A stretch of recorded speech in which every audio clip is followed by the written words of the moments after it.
नमस्कार, स्टार ज्ञान न्यूज़ में आपका हार्दिक स्वागत अभिनंदन है। अभी महाराज जी जो सर्वे भवन्तु सुखिनः कल्पना करते हुए जो बीड़ा उठाया है उसके 6ठे वर्ष का कार्यक्रम है ना जी। 6ठे वर्ष का जो है कार्यक्रम है। इस वर्ष जो है 251 कन्याओं का विवाह महोत्सव है, जिसमें 101 आदिवासी कन्याओं का विवाह होना है। बाकी और समाज से जो जिनके पिता जो है नहीं है या माता जी नहीं है या धनाभाव है, तो उन कन्याओं का विवाह करने के लिए संकल्प उठाया है। इसी क्रम में इस विवाह महोत्सव कार्यक्रम में यहाँ पे एक यज्ञ का आयोजन हुआ है, जिसमें अभी हम यहाँ के यज्ञाचार्य जी परिचय कराते हुए इस यज्ञ के महात्म के बारे में कहना चाहेंगे।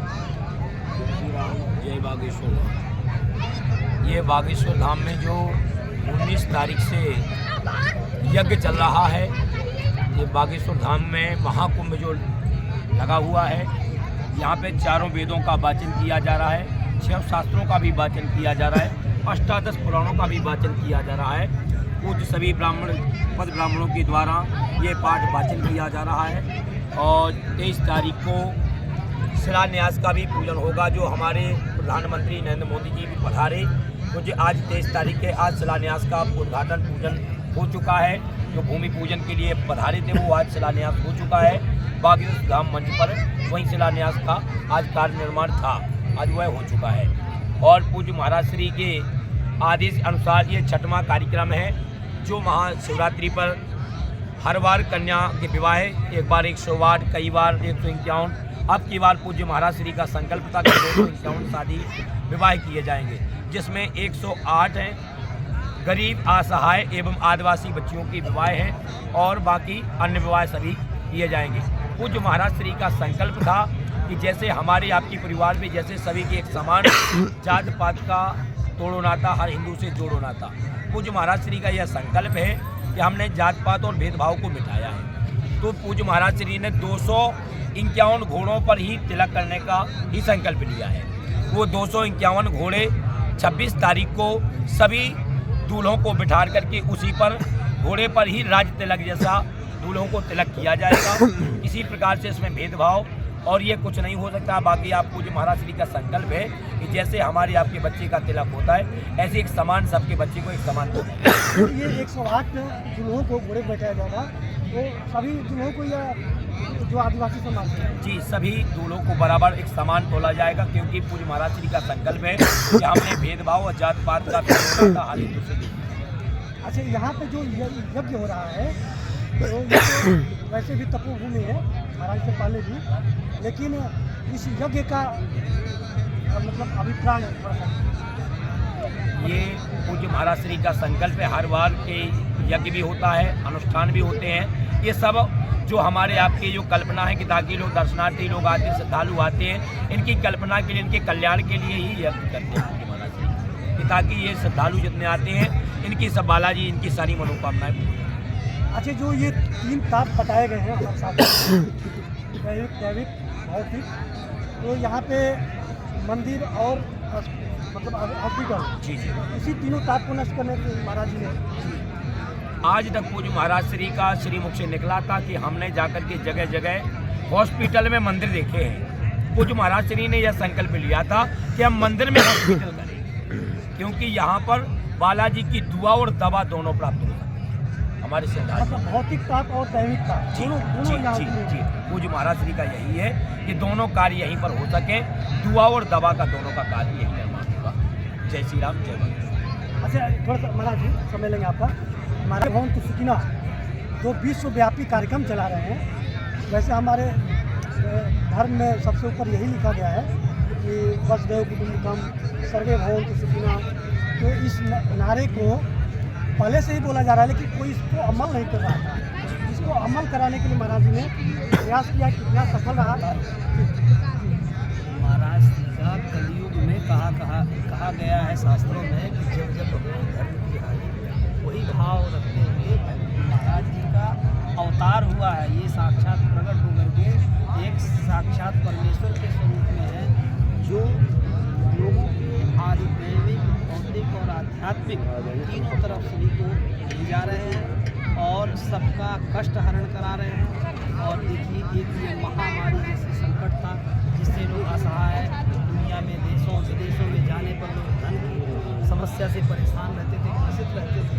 आज हमारे इस बुंदेलखंड का भाग्य है कि यहाँ गुरुदेव भगवान की कृपा से ऐसा प्रेरणा हुई कि यहाँ पर आज देखिए शिलान्यास भूमि पूजन हो गया, कैंसर अस्पताल बन जाएगा, तो यहाँ लोगों को हर प्रकार के कष्टों का निवारण होगा।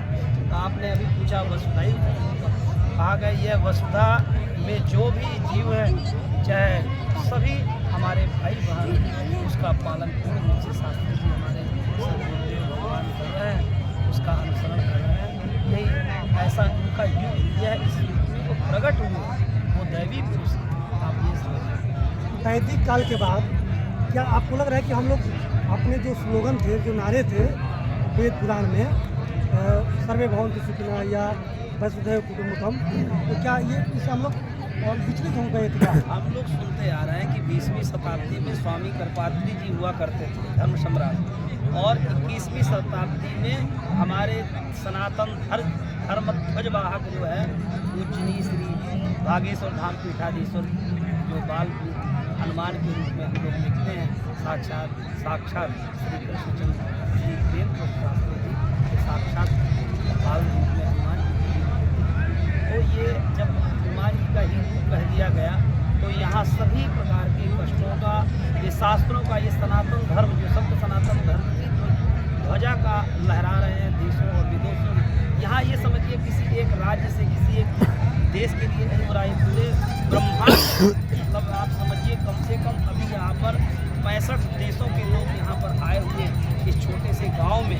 यहाँ समझ जाइए महाकुंभ कहते हैं, काशी मथुरा, पूरे विश्व से, मैं काशी मथुरा प्रयाग और अयोध्या वृंदावन कहूँ तो ये कम है मेरे लिए, ये अतिशयोक्ति हो जाएगी। ये समझिए कि यह ब्रह्मांड के इस विश्व के सभी लोग यहाँ पर आए हुए हैं, सभी के कष्ट के निवारण, लोगों का कल्याण हो रहा है। देखिए इस युग में चमत्कार को ही नमस्कार, तो यहाँ चमत्कार हो रहा है, लोगों के कल्याण हो रहे हैं, काम हो रहे हैं, असाध्य रोगों, मैं जानने वाला हूँ, मेरे ही जानने वाले ऐसे ऐसे लोग हैं जो 50-50 वर्षों से नहीं हो रहे थे, जिनको हम एक कहे कि हम यहाँ के आचार्य के रूप में कि हम पूजन पाठ कराते हैं। आप जाइए बालाजी का दर्शन करिए, महाराज जी के चरणों की कृपा आप ऊपर हो जाएगी, जरूर होगा। बालाजी सरकार ने 40 साल बाद लड़का हुआ है हमारी जानकारी में, मतलब बहुत ऐसे कार्य हुए हैं, ये मतलब एक तो मैं ये बता रहा हूँ, हजारों लोग ऐसे हैं जिनको मैं जानने वाला हूँ, इसके कल्याण से कार्य हो रहे हैं। तो चमत्कार को नमस्कार है, साक्षात प्रकट अवतारी पुरुष श्री कृष्ण शास्त्री।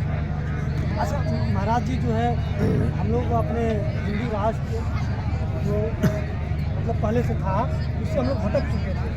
मतलब क्या बोलने लगे कि सभी धर्म निरपेक्ष, तो धर्म निरपेक्ष से हटा करके महाराज जी जो है हिंदू राष्ट्र की कल्पना लेकर के और आगे बढ़ रहे हैं। इसमें यहाँ तक सफलता नहीं। हिंदू राष्ट्र शब्द का अर्थ क्या है? आप समझिए पहले कि धारयत धर्म, धर्म को जो धारण किया गया है, शास्त्रों के जो हमारे सनातन धर्म, वैदिक सनातन धर्म जो है, उसके अनुसरण युक्त, अरे पिता पुत्र को जाने, पुत्र पिता को जाने, माता पिता को जाने, अपना एक दूसरे की सेवा करें, गुरु ब्राह्मणों की सेवा करें, गौ माता का सम्मान करें, गौ माता का सब करते कहा गया है, गावो माता संतु गावो में संतु कृष्णा गावो में विद्या संतु गवाम मध्य वसाम में हम। तो इस शास्त्र में जो कहा गया, ये शास्त्री जी का जो संकल्प है, भारत देश हमारा हिंदू राष्ट्र हो, तो राष्ट्र है नहीं केवल नाम, वो भारत हिंदू राष्ट्र है, केवल नाम घोषित होना बाकी। अब ये आपको ये क्या, आप ये परिकल्पना देखिए, केवल नाम होना, जो आज राष्ट्र का प्रथम नेता जो हो, अब वो आज छोटे से गांव में आकर के शरणागत हो गए, और वो भी एक संत पुरुष है, मोदी जी भी एक संत पुरुष ही है, वो आकर के अपना इतना समय दे देना इस छोटे से गांव में, ये हमारे इस बुंदेलखंड का बहुत बड़ा सौभाग्य है। तो ये समझ जाइए, ये शुभ संकेत, ये केवल नाम घोषणा मात्र बाकी है, बाकी देश हमारा हिंदू राष्ट्र है, भारत हिंदू राष्ट्र है। अच्छा, ये जो इसका मतलब महाराज जी जो है हिंदू राष्ट्र की जो है ध्वजवाहक, मतलब सबसे आगे जो ये है, ऐसा है कि हर युग में विशेष एक ही होता है, समझ रहे हैं? तो ये अवतारी पुरुष, सब कोई अवतार थोड़ी है। तो ये अवतारी पुरुष है, वो साक्षात हनुमान जी ने इनको लगाया आगे, सब पीछे हट रहे हैं, अब आप आगे जाओ। तो इनके लिए पृथ्वी जो है किसी एक को ही चुनती है ना। हर युग में एक ही शास्त्री जी हमारे ध्वजवाहक के रूप में लगे हुए हैं। आज छोटे से गांव में अभी परसों देखिए अब हमारे राष्ट्रपति जो है मुर्मू जी भी आ रही हैं, तो इस गांव का भी भाग है। और ये सनातन धर्म की जो ये समझ जाइए बहुत तपस्थली है। ये इस 5 किलोमीटर के अंतराल में कोई भी आकर के एक रात्रि वास भर कर लेता है तो उसका कल्याण होना ही होना है। ये जरूरी नहीं है कि शास्त्रार्थ के दर्शन किए जाए तभी। इस भूमि में आकर के एक रात्रि सो भर ले आदमी, उसी से ही उसका कल्याण होगा। जय श्री राम, जय बागेश्वर, जय हिंद, जय श्री राम। बने रहिए। मैं आपको लगातार यहाँ का जो है कार्यक्रम दिखाते रहूँगा। जय हिंद, जय भारत, जय हिंदू राष्ट्र।